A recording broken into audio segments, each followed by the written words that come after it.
Let's just prepare our hearts for another offering. No, just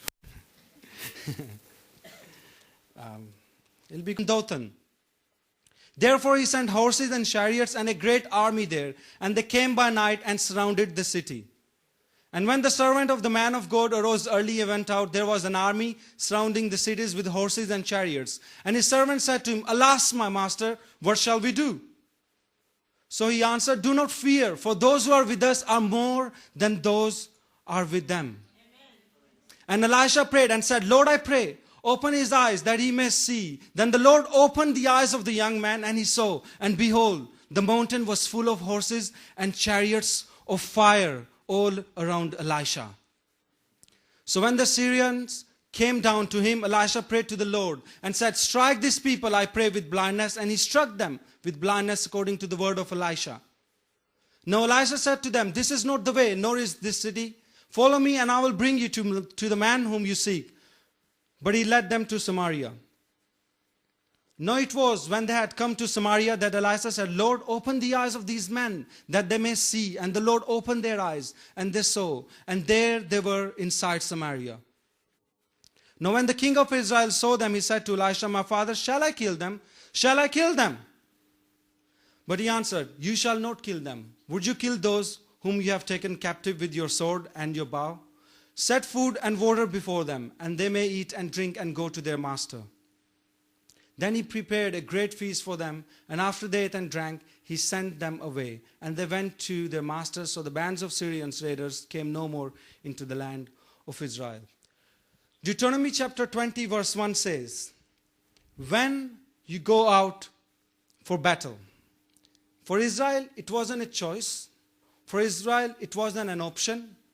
For them, it wasn't like, if you happen to be in the midst of the battle, this is what you ought to do. Or if in case someone attacks you and you have to go against battle in them. It was like, it's not like, when we say, if you pray. It's like Jesus said, when you pray like this. In the same way, this is the same implication where God is saying, when you go out for battle. As Christians, we are continuously battling against the enemy. We are continuously in a war against the fiery darts of the enemy. We are continuously being surrounded by the horses and the chariots of the enemy. Amen. We are continuously in that warfare. We are in warfare against our own flesh sometimes. We are warring against the enemy each and every day of our life. And this is something that we need to realize. It's not a ministry that we do, which is just a ministry and we do it, but it's a warfare that you're in. It's a battle that you're battling against the enemy. He doesn't want you to be successful in your life. He doesn't want you to have victory in your life. He doesn't want you to be good. He doesn't want you to be happy. He doesn't want you to be satisfied. He wants you to fail, and fail again. But there is an encouragement for us this morning. That irregardless of the fact that we are in a battle, irregardless of the fact that we are going to face horses and chariots, irregardless of whoever the enemy may be, God is on your side. Amen? He is going to show His power when you go in the battle. It wasn't about Israel, God said. He said, I will go in the battle with you.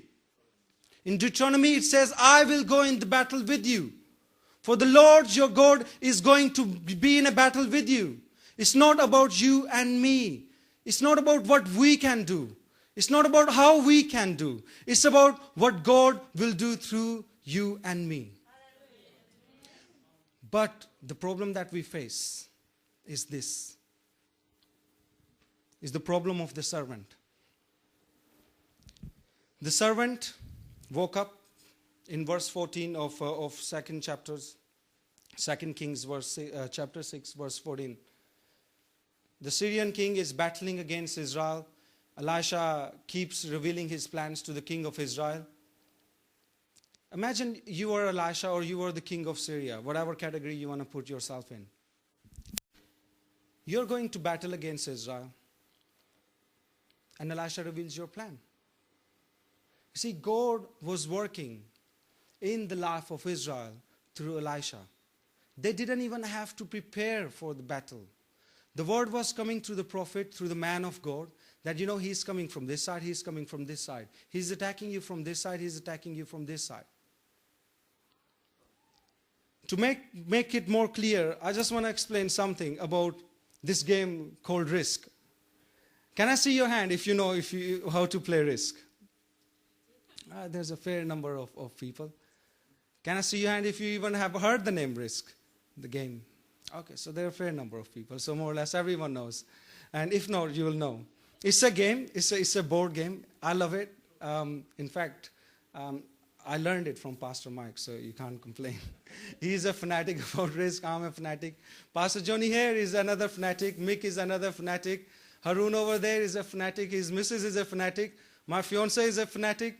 Tahir, some people are not here. They are fanatic. Even Tariq knows as well how to play Risk.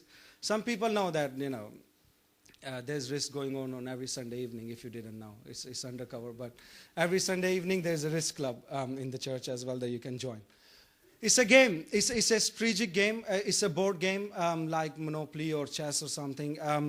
You have to actually do a mission. You are given a mission card, and then you are given some armies to start off. Everyone have some armies, and then you have the continents, and then you have the individual territories. And when I started playing this game, I said to Pastor Johnny, do you know this game called Risk? I would like to play with you once. He said, yeah, actually, I've played it. It's a very spiritual game. And that struck me. I didn't know before that it's a spiritual game. It is not actually a spiritual game, but you can learn something spiritual from the game. This is what I mean. And the way you play this game, there's only one way you can win. Is this, that when you have gathered enough army